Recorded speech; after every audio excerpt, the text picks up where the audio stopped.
Welcome to High Society.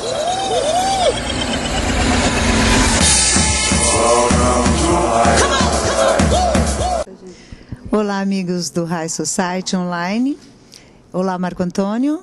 É um prazer estar aqui novamente hoje na CPFL, apresentando a todos vocês a exposição do J. Toledo, o grande escritor, fotógrafo, artista plástico, jornalista, enfim, polivalente em todas as artes. Ao meu lado, Daiane, a esposa do J. Toledo, a qual vai nos falar um pouquinho desse grande artista plástico. Boa noite, Daiane. Boa noite, Sueli. Tudo bem? Tudo bom. Eu gostaria que você falasse um pouquinho das várias facetas do J. Toledo.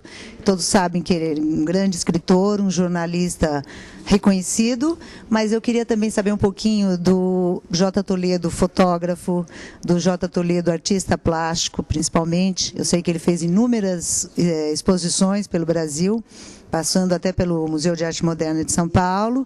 Então, fala um pouquinho dessas várias facetas do Toledo. J. primeiro pintou com tela e óleo durante anos. Aliás, isso é o cavalete dele de verdade, onde ele pintava. Mas por causa de um problema de saúde, ele não conseguia mais ficar muito tempo em pé diante do cavalete. E ele passou a pintar aquarelas. E os óleos, as telas a óleo foram expostos em vários lugares. Ele participou de 99 exposições, coletivas ou individuais. Essa exposição é a 100ª. Ah, que maravilha! Então, mais um motivo de comemoração. Então, em todo o trabalho dele, depois das aquarelas, ele passou a escrever. Ele aprendeu a amar computador, começou a escreveu um livro enorme sobre o artista Flávio de Carvalho, que era muito amigo dele. Escreveu vários outros livros de contos que ele publicou no Correio Popular. Escreveu até um livro sobre suicidas famosos, né? Depois ele ficou só fazendo esses trabalhos que estão expostos aqui, as toligrafias que ele chamava. Eu falei, por que você não chama de toledografia? Ele falou, não, eu gosto de toligrafia. Eu falei, tá bom, você é o dono. Ele criou um termo, né, para esse trabalho. Ele criou um termo. E aí ele se divertiu, ele fez todas as toligrafias em 2003, e ele planejava fazer essa exposição. Ele tinha a intenção, inclusive deixou uma lista que eu achei no computador dele, como eu achei tudo, né? Dos trabalhos que ele queria expor, porque ele fez mais, mas deixou de lado, rejeitou. E essas 36 ele já tinha escolhido, isso não foi escolha minha, eu só segui o que ele já tinha deixado marcadinho com a caneta, a famosa caneta amarela dele, que ele marcava as coisas. Eu achei assim, muito apropriado, agora que faz um ano que ele faleceu, fazer essa exposição.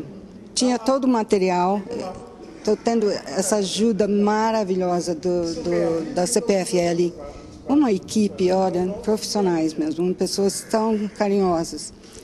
E é assim que aconteceu. Agora, Jota, como homem, como pessoa, ele era um intelectual. Ele tinha, o prazer dele era sentar. Nós temos 3 ou 4 enciclopédias de vários volumes. Na Enciclopédia Britânica tem 33. Ele lia de capa a capa cada volume e marcava com a famosa canetinha amarela tudo que interessava a ele. Porque você já imaginou você sentar e ler uma enciclopédia? Tudo interessava a ele. Ele tinha interesse, assim, por tudo, tudo. Ele era um marido, assim, fantástico, carinhoso, amoroso, muito pai dos meus filhos. Ele era fantástico. E eu sinto que ele não teve, assim, mais anos de vida com saúde, porque ele era uma pessoa que tinha tantos amigos, as pessoas gostavam tanto dele. A gente reunia muitos os amigos em casa eram reuniões assim que todo mundo só dava risada, porque Jota ele era incrivelmente engraçado. Ele tinha um humor que também é só olhar as tolegrafias e as aquarelas também que estão expostas para ver o humor dele, era impressionante. E mesmo nas críticas, eu noto, nas crônicas que ele escreveu muito bem nos jornais, elas são muito bem humoradas, pitadas de ironia, mas sempre com bom humor. Ele não era um briguento contestador, mas ele tinha um jeito todo especial de dar o recado dele, né? Ele tinha mesmo. Eu fico com pena das pessoas que não têm humor também. Inclusive, precisava ter muita cultura para acompanhar. Então, todo mundo tinha que baixar dicionários e enciclopédias, etc., para entender o que ele estava falando. Alguns termos e referências históricas e esse tipo de coisa, que ele tinha um conhecimento tão arredondado, sabe? Assim, ele lia de tudo. Ele foi um grande intelectual, pairou por vários setores das artes em geral, da cultura como um todo, né? E não teve assim uma cronologia, ele divagava ao bem-querer. O que dava na cabeça dele, ele fazia, a gente fazia. Ele fazia muito bem. Fazia muito bem, muito bem. Eu tive o prazer de acompanhar a feitura dessas tolegrafias. Eu assistia ele mexendo no computador, ele põe uma coisa, tirava uma coisa, mudava a coisa.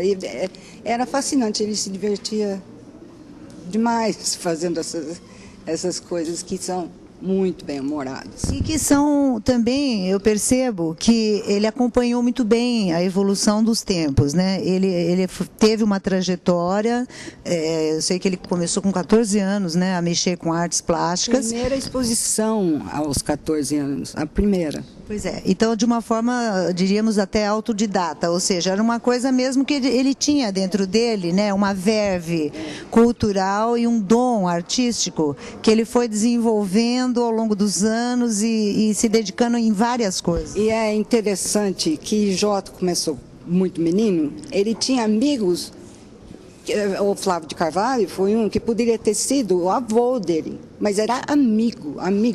E todas as pessoas assim que ele se associava em São Paulo, Sérgio Millet, que foi uma influência muito grande sobre ele, outros artistas, todos mais velhos.